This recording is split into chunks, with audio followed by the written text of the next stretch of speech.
ओम शांति। आप सभी का ऑनलाइन एजुकेशन के अंतर्गत स्वागत है। छात्रों, 12वीं कक्षा का नया वर्ष शुरू होने जा रहा है और इस वर्ष आपका सिलेबस भी बदल चुका है और आपको नई युवक भारती मिली है। तो युवक भारती का जो पहला गद्य है या पहली कविता है वह है नवनिर्माण, जिसके रचयिता है त्रिलोचन, जिनका वास्तविक नाम है वासुदेव सिंह।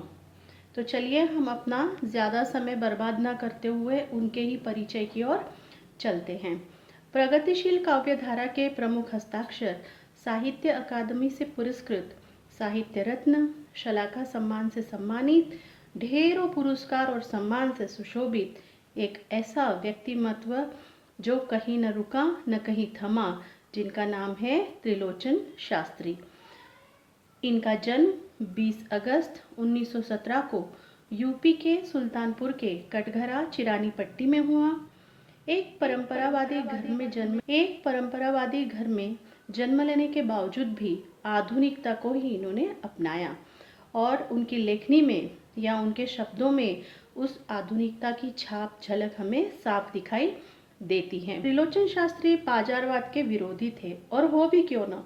उन्होंने जिस कालखंड में जन्म लिया उस समय देश आज़ाद नहीं हुआ था, अपितु आज़ादी के लिए तरस रहा था। युवा होने के पश्चात उन्होंने देश को स्वतंत्र होते हुए भी देखा, परतंत्र अवस्था में भी देखा और स्वतंत्रता मिलने के पश्चात देश में जो परेशानियां उत्पन्न हुई, जो युद्ध हुए, वे सबको वो देख रहे थे। कौन कौन सा परिवर्तन आया यह भी वो देखे जा रहे थे या वो देख रहे थे। तो चलिए उनकी काव्य पंक्तियां पढ़ते पढ़ते ही हम उनके स्वभाव से रूबरू भी हो जाए, किंतु उसके पहले हम चतुष्पदी पद का तात्पर्य जान लेते हैं कि नवनिर्माण कविता जो लिखी गई है ये चतुष्पदी छंद में रचित है। अब आप कहेंगे छात्रों की चतुष्पदी पद यानी क्या? तो चतुष्पदी 4 चरणों वाला छंद होता है। यह चौपाई की तरह होता है। इसमें 4 चरण होते हैं। प्रथम, द्वितीय, चतुर्थ चरण में तुकबंदी होती है। भाव और विचार की दृष्टि से प्रत्येक चतुष्पदी अपने आप में पूर्ण होती है। जैसे आप उदाहरण देख लीजिए कविता में, तुमने विश्वास दिया है मुझको, मन का उच्छ्वास दिया है मुझको, मैं इस भूमि पर संभालूंगा, तुमने आकाश दिया है मुझको। है मुझको, है मुझको, है मुझको, ये प्रथम, द्वितीय और चतुर्थ पंक्ति में है, किंतु संभालूंगा ये तृतीय पंक्ति में, अर्थात 3 पंक्तियां समान रूप से समाप्त हुई है, किंतु तीसरी पंक्ति अलग है। इसे ही चतुष्पदी छंद कहा जा सकता है या कहते हैं। तो चलिए हम आगे बढ़ते हैं। वर्तमान समय में सामान्य मनुष्य के लिए संघर्ष करना अनिवार्य हो गया है। कवि मनुष्य को संघर्ष करने और अंधेरा दूर करने की प्रेरणा भी देते हैं। जीवन में व्याप्त अन्याय, अत्याचार, विषमता, निर्बलता पर विजय पाने के लिए कवि बल और साहस एकत्रित करने का आह्वान भी करते हैं। न्याय के लिए बल का प्रयोग करना समाज के उत्थान के लिए श्रेयकर होता है। इस सत्य से भी कवि अवगत कराते हैं। कवि का मानना है कि समाज में समानता, स्वतंत्रता, मानवता को स्थापित करना हमारे जीवन का उद्देश्य होना चाहिए। आपको इससे संबंधित प्रश्न आ सकते हैं कि नवनिर्माण के रचयिता कौन है? तो त्रिलोचन है। आपको पूछा जा सकता है चतुष्पदी पद यानी क्या या चतुष्पदी छंद यानी क्या, वे यहाँ पूछ सकते हैं। और ये भी पूछा जा सकता है कि इस कविता के अंतर्गत कवि का कौन सा दृष्टिकोण गोचर होता है। तो चलिए हम आगे बढ़ते हैं। तुमने विश्वास दिया है मुझको, मन का उच्छ्वास दिया है मुझको, मैं इसे भूमि पर संभालूंगा, तुमने आकाश दिया है मुझको। कवि की कल्पना या सोचना कोई सीमा में बंधा हुआ नहीं होता। अर्थात कवि जब अपने विचारों को या भावों को लिखता है तो छोटी मोटी कल्पना नहीं होती या छोटा मोटा भाव नहीं होता। उनके भाव सीमाहीन होते हैं। त्रिलोचन जी की कविता सकारात्मक दृष्टिकोण की ओर तो ले ही जाती है, साथ ही हमें आशावादी रहना है ऐसा भी कहती है। यहाँ जो तुमने शब्द का उपयोग उन्होंने किया है, हो सकता है उनके जीवन में कोई एक ऐसा इंसान हो, जिन्होंने उन्हें आत्मविश्वास दिया हो, या हो सकता है वे यहाँ ईश्वर से कह रहे हो, या हो सकता है वे धरा माँ से भी कह रहे हों। किंतु उनका कहना यही है कि मनुष्य के जीवन में किसी का विश्वास प्राप्त करने तथा किसी से प्रोत्साहन पाने का बड़ा महत्व होता है। इनके बल पर मनुष्य बड़े बड़े काम कर डालता है। कवि कहते हैं कि जो तुमने मुझे विश्वास और प्रेरणा दी है वह मेरे लिए बहुत महत्वपूर्ण है। इन्हें देकर तुमने मुझे असीम संसार दे दिया है, पर इन्हें इसी तरह संभाल कर मैं अपने पास रखूँगा और मैं आकाश में न उड़ूँ और मेरे पाँव हमेशा ज़मीन पर रहे, अर्थात मुझे अपनी मर्यादा का हमेशा ध्यान रहे। यहाँ हम और भी दूसरा अर्थ ले सकते हैं कि ईश्वर हो सकता है, त्रिलोचन कवि ऐसा भी कह रहे हो कि हे धरामा या ईश्वर, जिस धरती पर हम संपूर्ण जीवन को जीते हैं या अपनी इच्छाओं की पूर्ति करते हैं, उपभोग करते हैं, हे धरा आप वंदनीय हो। माँ और धरा माँ ईश्वर तो नहीं हो सकते, किंतु ईश्वर से कम भी नहीं है। एक माँ जन्म देती है तो धरती माँ हमें संभालती है। यहाँ त्रिलोचन कह रहे हैं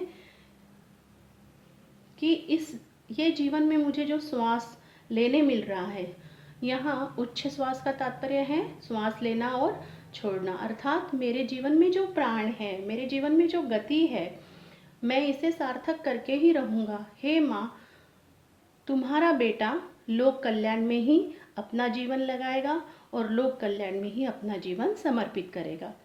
चलिए आगे की ओर बढ़ते हैं। सूत्र यह तोड़ नहीं सकते हैं, तोड़कर जोड़ नहीं सकते हैं। व्योम में जाए कहीं भी उड़ जाए, भूमि को छोड़ नहीं सकते हैं। यहाँ कवि ने बहुत ही सुंदर बात कही है।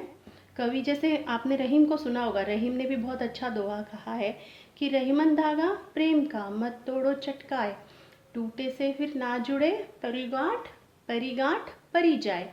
अर्थात जो धागा एक बार टूट जाता है वह धागा फिर से जोड़ने पर उसमें गांठ पड़ जाती है।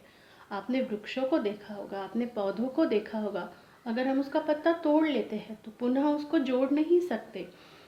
यहाँ कवि का कहने का तात्पर्य है कि आप कितने ही बड़े क्यों ना हो जाए, आकाश में क्यों ना उड़ान भरने लग जाओ, अंत में अपने आप को आप जमीन पर ही पाओ। अर्थात आप में वो गुरूर, आप में वो घमंड ऊपर चढ़ने का नहीं होना चाहिए, आपकी मर्यादाएं टूटनी नहीं चाहिए। इसी सच्चाई को, अर्थात वे कहते हैं कि आप कितने भी ऊंचे क्यों ना हो जाए, आना तो धरती पर है और मिलना भी धरती में ही है, तो तोड़ते क्यों हो, इसे जोड़कर ही क्यों नहीं रख पाते हो। मनुष्य को चाहिए कि वो ऐसा सूत्र जीवन में अपनाए जो सबको जोड़े रखे, अपितु तोड़े नहीं। कवि कहते हैं कि यह बात शाश्वत सत्य भी है कि हमें यहीं आना है और यहीं से जाना है। इस सच्चाई को कोई नियम तोड़ मरोड़ कर झूठा साबित नहीं कर सकता।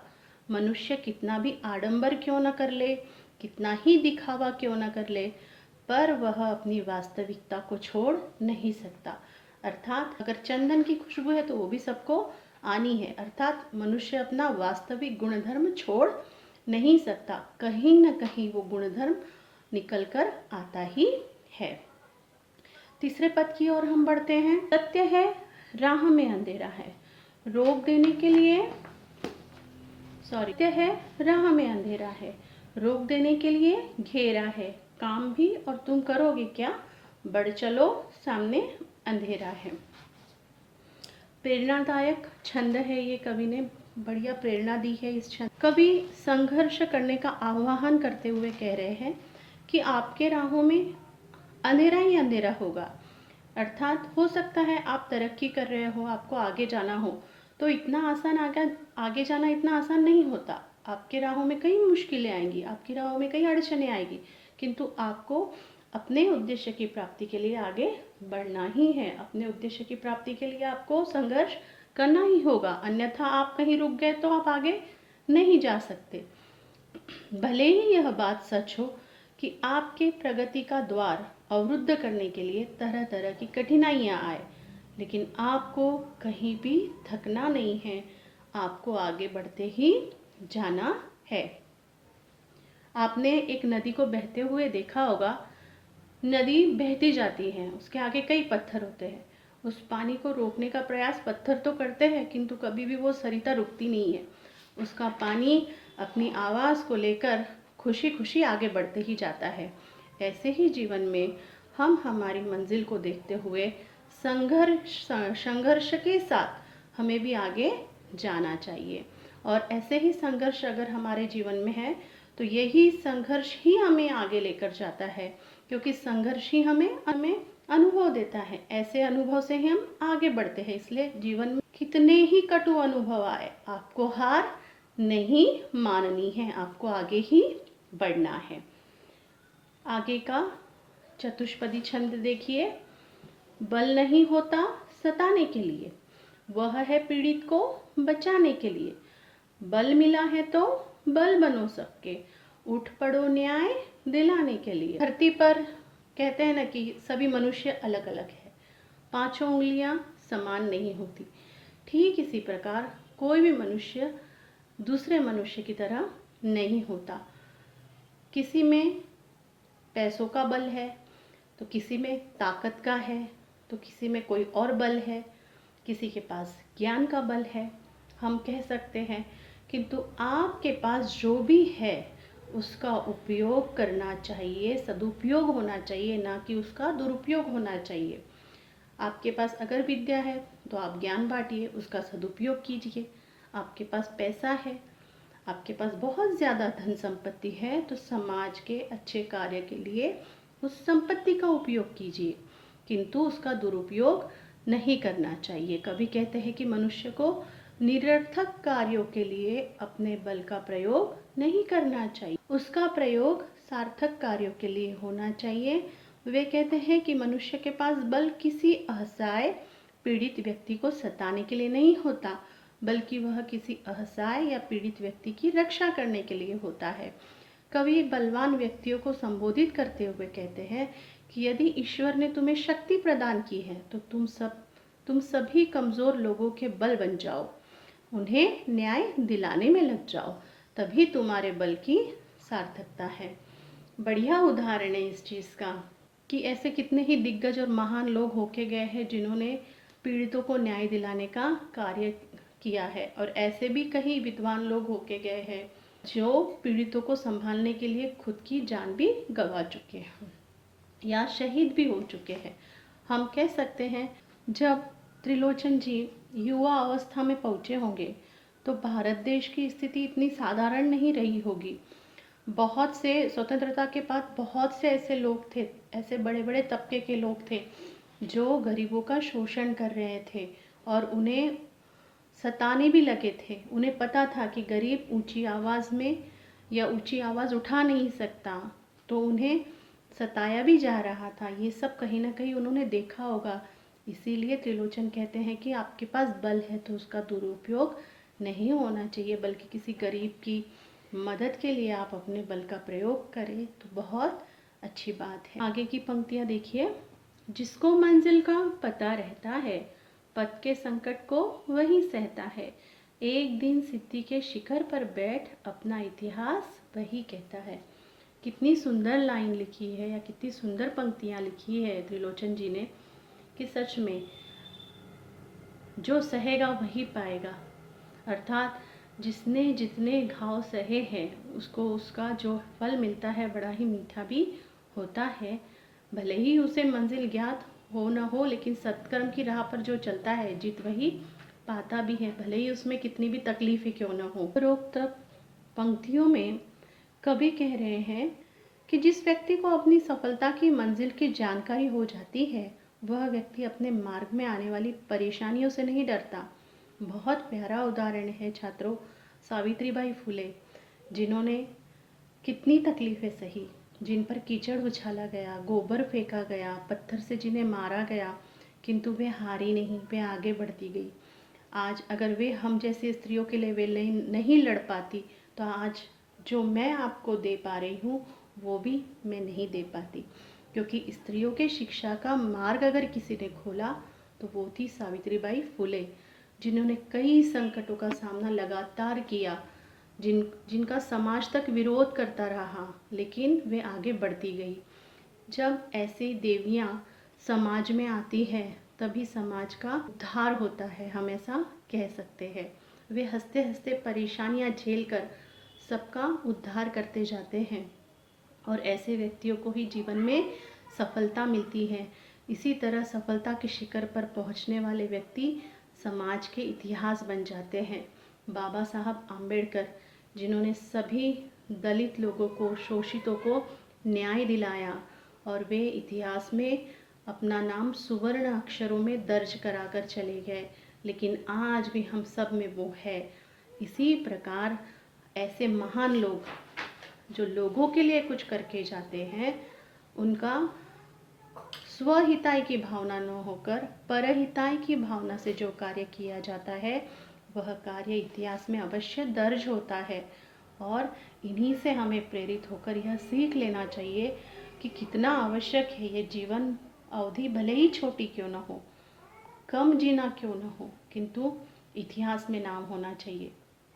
वीरों को देखा है, जवानों को देखा है, जो कारगिल युद्ध करते हैं, जो हमारी सीमाओं पर डटे हुए हैं, शहीद होते हैं। किसके लिए? हमारे लिए शहीद होते हैं। उनका उद्देश्य केवल एक ही होता है कि मेरा भारत सुरक्षित रहे।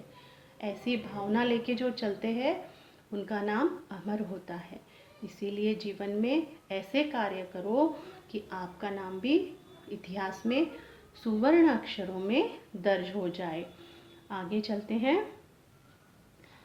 प्रीति की राह पर चले आओ, नीति की राह पर चले आओ, वह तुम्हारी नहीं सबकी है, गीति की राह पर चले आओ। कवि यहाँ कह रहे हैं कि प्यार, मोहब्बत और अच्छे आचार व्यवहार को अपनाने की बात, कवि प्यार, मोहब्बत और अच्छे आचार व्यवहार को अपनाने की बात करते हुए लोगों को आह्वान कर रहे हैं कि वे सबके साथ प्यार मोहब्बत से रहें, सबके साथ अच्छा व्यवहार करें। यही सबके लिए अपनाने वाला सही मार्ग है। वे कहते हैं कि सबको हंसते गाते जीवन जीने का मार्ग अपनाना चाहिए। आज समाज में जातिवाद है, भाषावाद है, लोग लड़ रहे हैं। इन सब से हमें ऊपर उठ जाना चाहिए। हमें केवल यही धर्म अपनाना चाहिए कि हम पहले इंसान हैं। हमारा कर्तव्य है इंसान होने के नाते इंसानों की मदद करना। बाकी सब छोटी छोटी जो बातें हैं उन्हें जीवन से निकाल फेंकना चाहिए, क्योंकि ये सब महत्व नहीं रखता।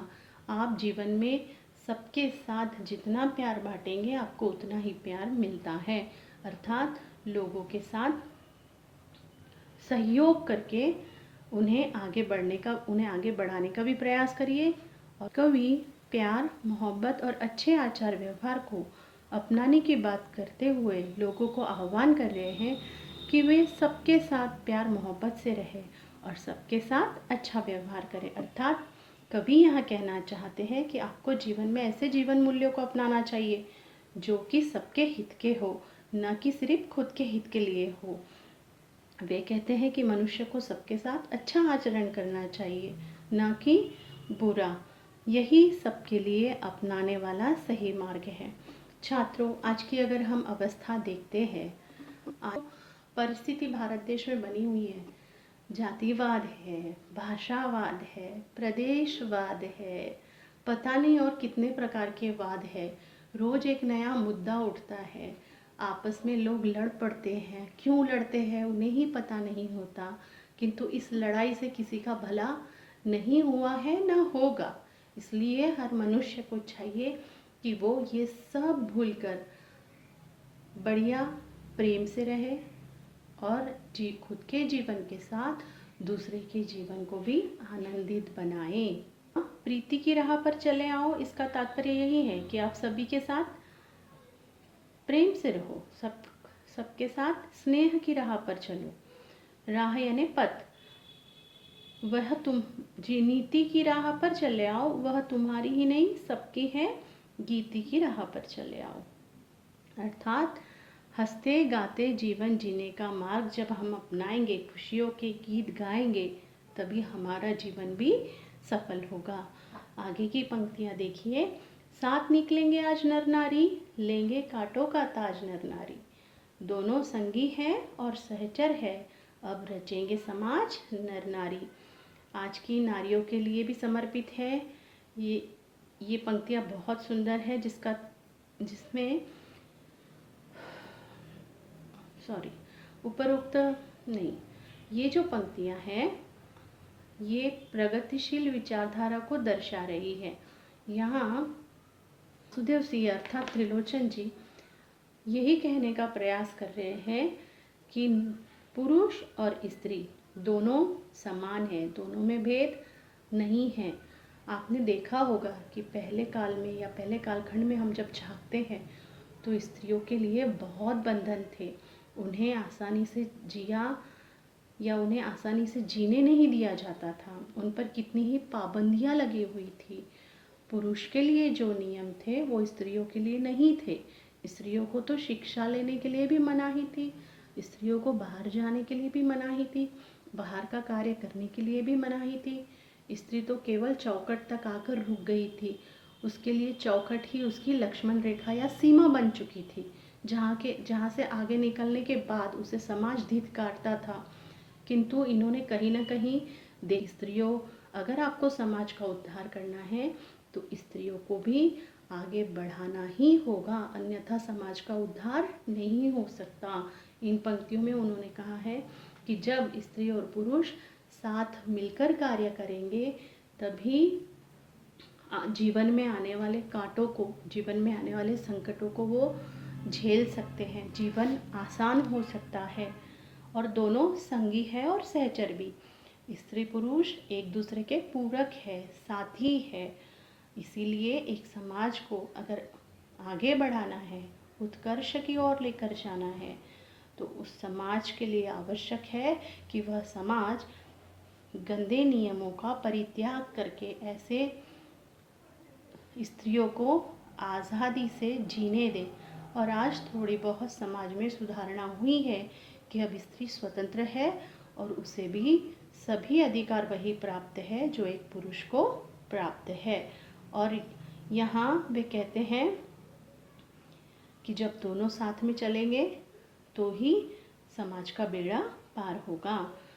वर्तमान बोला अतीत अच्छा था, प्राण के पद का मीत अच्छा था, गीत मेरा भविष्य गाएगा। ये अतीत का भी गीत अच्छा था। देखिए, कवि वर्तमान और अतीत की बात करते हुए कहते हैं कि वर्तमान के अनुसार बीता हुआ समय अच्छा था, उस समय जीवन पथ के साथ निभाने वाले अच्छे मित्र थे।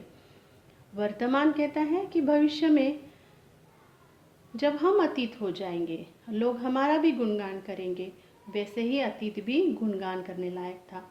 कितनी सुंदर पंक्तियां हैं छात्रों, कि आज जब हम हैं तो आज हम कहते हैं कि हमारे पूर्वज बहुत अच्छा जीते थे, उन्हें किसी प्रकार का तनाव नहीं था, एकल परिवार था, कमाने वाला एक भी रहता तो घर में सब हंसी खुशी रहते, कोई किसी को सताता नहीं था, या बाहर की जो अर्थव्यवस्था कह लीजिए या शासन व्यवस्था कह लीजिए, सब कुछ हल्का फुल्का था। हमें ऐसा लगता है जितना हम आधुनिकता की ओर गए हैं, बच्चों से लेके बड़ों तक सबका तनाव बढ़ते ही गया है। आज किसी के पास किसी के लिए समय नहीं है, आपस में लोग जुड़ के भी आपस में एक दूरी बना रखी है, हम ऐसा भी कह सकते हैं। आज 4 लोग एकत्रित होते हुए भी आपस में बात नहीं करते हैं, अपितु वे इंटरनेट पे दूसरों के साथ जुड़े रहते हैं। आज का समय बदल चुका है। आज हमें लगता है कि पहले का समय बहुत अच्छा था। ठीक ऐसे ही जब हम भी अतीत बन जाएंगे या हम भी भूतकाल में चले जाएंगे, या हमारा समय तब नहीं होगा, आने वाली पीढ़ी का समय होगा, तो हो सकता है आने वाली पीढ़ी भी यह कहे कि हम सुखी थे। अर्थात आज अगर हम समाज का उत्थान करते हैं, आज अगर हम अच्छा कार्य करते हैं, तो जैसे हम बड़े बड़े महान नेताओं का नाम लेते हैं, समाज सुधारकों का नाम लेते हैं, अच्छे कार्य करने वाले लोगों का नाम लेते हैं, हमारी ज़ुबान पर उनका नाम आता है, ठीक ऐसे ही जब ये आज का समाज अच्छा कार्य करेगा तो आने वाला भविष्य या आने वाली पीढ़ी यही कहेगी कि नहीं, जो अतीत था वो भी खूबसूरत था। क्योंकि जो वर्तमान है एक दिन वो अतीत होने ही वाला है, और यही अतीत एक दिन भविष्य होने वाला है। इसीलिए वर्तमान को जितना सुंदर बनाएंगे उतना ही अतीत भी अच्छा होगा और भविष्य भी गुणगान करेगा। अब आप इससे संबंधित प्रश्न देख लीजिए कि आपको कैसे प्रश्न पूछ सकते हैं। वह क्या है? विश्वास, मन का उच्छ्वास और आकाश। सूत्र यह नहीं कर सकते। सूत्र क्या नहीं कर सकते? सच्चाई को तोड़ना या उसे तोड़कर जोड़ना। संघर्ष के मार्ग में आने वाली दो बाधाएं कौन सी है? मार्ग में आने वाला अंधेरा या मार्ग को रोकने के लिए बना घेरा। शब्द युग्म आ सकते हैं, जैसे तोड़, तोड़ का युग्म है जोड़। जाना, आना, काम, काज, आकाश, पाताल। विरुद्धार्थी शब्द पूछे जा सकते हैं, विश्वास, अविश्वास, अंधेरा, उजाला, सत्य, असत्य, सामने, पीछे।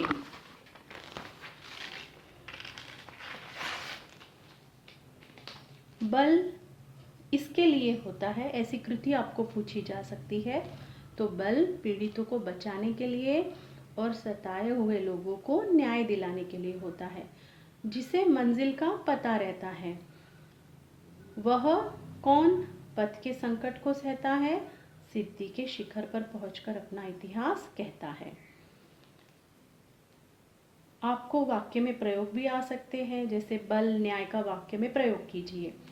तो न्याय का वाक्य में प्रयोग होगा कि व्यक्ति का कर्तव्य है कि वह किसी भी गरीब को न्याय पहले दिलाए। लिंग पहचान कर लिखना। कवि का आह्वान क्या है? कवि का आह्वान है कि गीति की राह पर आओ। आपको कविता कैसे लगी? आपको अगर हिंदी से संबंधित कोई जानकारी चाहिए, आपके मन में कहीं से हिंदी से संबंधित प्रश्न उठते हैं, तो आप मेरे कमेंट बॉक्स पर आकर मुझे ज़रूर पूछिए। तो चलिए, जल्दी ही हम मिलेंगे अगले गद्य या पद्य को लेकर।